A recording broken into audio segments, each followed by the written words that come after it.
Tras más de una década de prosperidad económica, estabilidad política y paz social, retornaría a la Argentina próspera el conflicto. Tras la crisis de 1929 y la división del radicalismo entre antipersonalistas y los devotos a Hipólito Yrigoyen, en septiembre de 1930, José Félix Uriburu derrocaría a Hipólito Yrigoyen, inaugurando la primera dictadura cívico-militar en la historia argentina. El gobierno ampara todas las clases y cuida todos los intereses para que la soberanía popular pueda manifestarse con verdad. En 1890, un subteniente revolucionario llegó a las puertas del parque. Revolucionarios y cultura, gobiernos nosotros, significa renovación y juventud.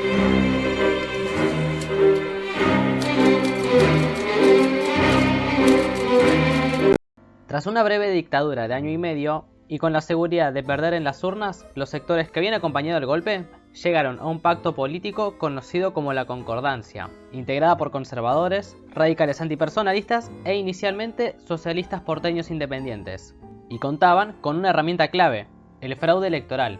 El socio de Uriburu, el general Agustín Pedro Justo, sería el elegido para llegar a la presidencia. Durante la presidencia del general Justo, se intervinieron todas las provincias gobernadas por opositores y se practicaba el fraude electoral sin vergüenza alguna.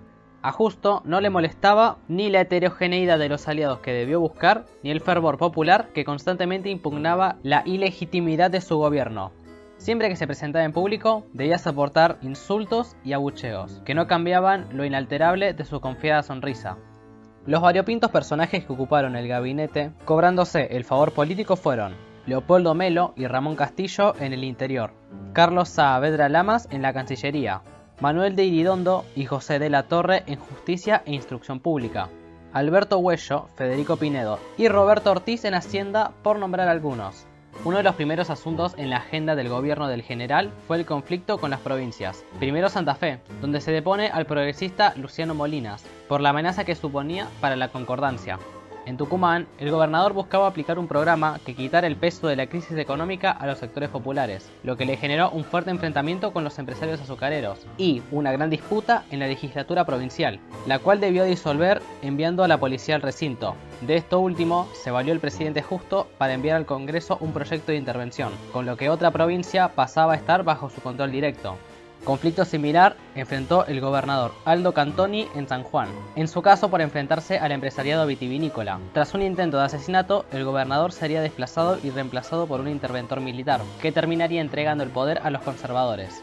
En Buenos Aires, en 1935, el gobernador Federico Martínez de Hoz se enfrentaría con el conservadurismo al rechazar cambios en su gabinete. Finalmente, Martínez de Hoz sería sometido a juicio político y desplazado de su cargo. Para evitar la llegada de la oposición al Congreso, el fraude electoral fue la primera opción. Si bien desde la sanción de la ley Sáenz-Peña en 1912, el voto estaba protegido, se prestaba aún a ciertas debilidades que iban desde la agresión a los fiscales opositores, el secuestro de libretas cívicas, la manipulación de padrones o la agresión directa a los votantes. Un ejemplo claro se dio cuando el radicalismo levantó la abstención electoral que había implementado tras que Uriburu anulara los resultados de las elecciones de 1931. Tras el fallecimiento de Hipólito Yrigoyen, el partido, ahora liderado por el expresidente Marcelo Torcuato de Alvear, decidió volver a competir en las urnas. El resultado fue el esperable, con unas elecciones provinciales claramente fraudulentas y con un nivel inédito de violencia política en la vida democrática argentina, que terminaría derivando en enfrentamientos armados con decenas de muertos en la provincia de Córdoba. Y el fraude no solo era electoral, sino también de imagen pública, con un presidente que se empeñaba en mostrar un país en orden, donde se respetaban plenamente los derechos y garantías, y que las veces que era increpado, hablaba de una maniobra política por el bien de la nación, de un fraude patriótico.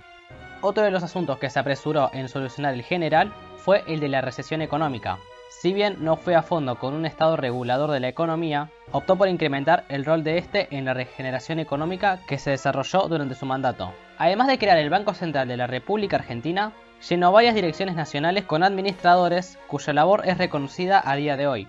Por ejemplo, la designación de Ricardo Silveira en YPF, que duraría 12 años en el cargo y lograría altísimas ganancias que más de una vez salvarían los balances del Estado Nacional. También está el caso de Pablo Nogués en Ferrocarriles Estatales, que logró que los ferrocarriles del Estado superaran en calidad al servicio de los ferrocarriles británicos. En 1934 se crea la Dirección Nacional de Parques a cargo de Ezequiel Bustillo, quien organizó los parques más emblemáticos del país, en Bariloche, Misiones o San Martín de los Andes. 2 años antes, en 1932, se había sancionado la Ley de Vialidad, según la cual el Estado debía destinar una parte importante de los impuestos a la nafta a la construcción y soporte de caminos, además de crear la Dirección Nacional de Vialidad, cuyo primer líder fue Justiniano Allende Posse, hombre decidido a acabar con el monopolio de los ferrocarriles británicos en el transporte de productos y pasajeros. Los empresarios británicos ofrecieron que los caminos sirvieran de acceso a las estaciones de ferrocarril, pero el presidente Justo apostó por lo nacional. Más de 30.000 kilómetros de caminos se construyeron en paralelo a las vías férreas para hacerles competencia, y ante las grandes pérdidas, intentaron sin éxito vender los ferrocarriles al gobierno. En la ciudad de Buenos Aires se nombró intendente a Mariano de Bedia y Mitre, quien daría a la ciudad la imagen que la distingue a día de hoy, rodeada por la avenida General Paz y con la avenida 9 de Julio partida por el obelisco, que indica lo que entonces era el centro de la ciudad. El extenso plan de obras públicas también buscó ratificar el apoyo al ejército argentino. De esta época datan la finalización del Colegio Militar en el Palomar, el Hospital Militar de Campo de Mayo, la Escuela de Aviación de Córdoba o el edificio del Ministerio de Guerra. Un punto clave en la agenda del presidente Agustín Pedro Justo era romper el aislamiento internacional en que los gobiernos de Irigoyen habían dejado la Argentina. En 1933, la Argentina se une oficialmente a la Sociedad de Naciones, lo que además le permitió arbitrar en el conflicto entre Bolivia y Paraguay por el Chaco Boreal. Manteniendo la neutralidad, Justo apoyó a Paraguay mediante el envío de combustible, armas o dinero, al tiempo que conseguía que las negociaciones se llevaran a cabo en Buenos Aires con colaboración de diplomáticos norteamericanos. En 1935 se firmaría el armisticio y un año más tarde, el canciller Carlos Saavedra Lamas se convertiría en el primer latinoamericano en ganar un premio Nobel, específicamente el de la Paz. En 1933 se llevó a cabo en Montevideo la 7ª Conferencia Panamericana, donde se daría un choque entre las delegaciones argentina y estadounidense ante la negativa de la primera a permitir que Estados Unidos se consolidara como el líder de la región. Para evitar más fricciones, el presidente Justo invitó al presidente Roosevelt en 1936 a la Conferencia Panamericana para la Consolidación de la Paz, lo que sería la primera vez en la historia que un mandatario estadounidense visitara la Argentina. Desde el inicio de la crisis de los años 30, el Reino Unido había enfrentado turbulencias que hacían temblar su economía, a lo que comenzarían a tomar una serie de medidas proteccionistas que empezaban a generar pánico entre los exportadores argentinos. En primer lugar, el abandono del patrón oro de la libra esterlina, y más tarde la aplicación de un arancel del 10% a todos los productos que no fueran importados de las colonias, al que siguieron los 12 acuerdos de Ottawa, y sepultaban la exportación de carne argentina a su mayor comprador. La baja demanda internacional, sumado a una fuerte reducción del consumo interno por la recesión, generó un desplome en los precios y por tanto de las ganancias, lo que generaba inquietudes entre los grandes grupos de intereses vinculados a la producción agropecuaria. Estos intereses contaban con la complicidad del gobierno, que inmediatamente envió una delegación diplomática a Londres, liderada por el vicepresidente Julio Argentino Roca Hijo. Tras 3 meses de duras negociaciones, el 2 de mayo de 1933 se llegó a un acuerdo, que pasaría a la posteridad como el Pacto Roca-Runciman. ¿En qué consistía? Reino Unido se comprometía a importar al menos 390.000 toneladas de carne enfriada. Las libras provenientes de las importaciones serían destinadas a pagar las remesas argentinas, y el gobierno argentino se comprometía a dar significativas ventajas a las empresas británicas radicadas en el país.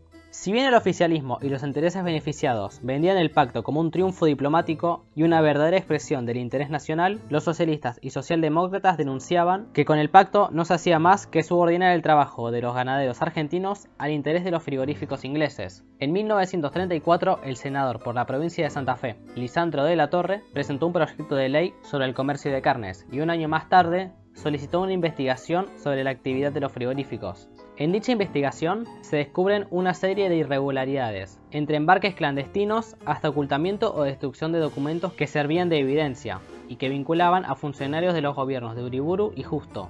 Así, había salido a la luz una conspiración que manejaba desde la compra del ganado hasta la venta para su consumo, y todo con el visto bueno del gobierno. El general Uriburu, revolucionario por segunda vez, buscaba colaboradores para su gobierno. El debate duró 5 sesiones en el Senado, donde varios ministros del Poder Ejecutivo debieron dar la cara y los senadores oficialistas debieron reconocer los bajos precios pagados a los productores, la evasión descarada de impuestos o las irregularidades descubiertas en la investigación.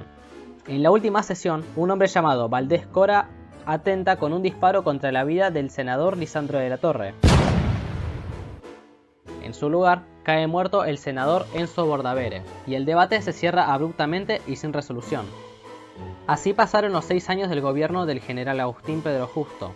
A medida que se acercaban los comicios de 1938, el radicalismo comenzaba a reorganizarse para derrotar a la Concordancia. Así, reconciliándose con sectores antipersonalistas de las provincias, logró el triunfo en las legislativas de 1936 y se proclamaba la fórmula presidencial: Marcelo Torcuato de Alvear y Enrique Mosca. Pero no era gratis. Para reunificar al radicalismo, Alvear debió renunciar a muchas banderas significativas del partido, como su postura antiimperialista, americanista y revolucionaria, que habían identificado a los radicales desde sus inicios. Esto le valió duras críticas de sus propios allegados. En julio de 1935 se constituyó el Grupo Forja, de postura más contestataria al entreguismo económico del presidente Justo, a la vez que criticaban a Alvear de abandonar las bases ideológicas del partido en su afán egoísta de llegar al poder. Entre los mayores críticos estaban el ex ministro de Guerra, el general Luis de Lepiane, el dirigente de la Reforma Universitaria, Gabriel del Mazo, o Raúl Scalabrini Ortiz. A medida que el nuevo radicalismo pisaba más fuerte, el oficialismo también se organizaba para las elecciones próximas. Repetirían el esquema de la Concordancia: presidente antipersonalista y vicepresidente conservador, aunque finalmente el Partido Demócrata Nacional impuso a su candidato a vicepresidente, proclamando así la fórmula: Roberto Marcelino Ortiz, Ramón Castillo. Ortiz sería proclamado presidente en 1968, y su gobierno significaría una continuidad de las políticas del presidente Justo, pero unos años después debería renunciar a causa de una ceguera provocada por su avanzada diabetes, y con él se fueron sus planes de acabar con el fraude electoral. Poco duró también el vicepresidente Castillo, quien sería derrocado por una conspiración militar en 1943.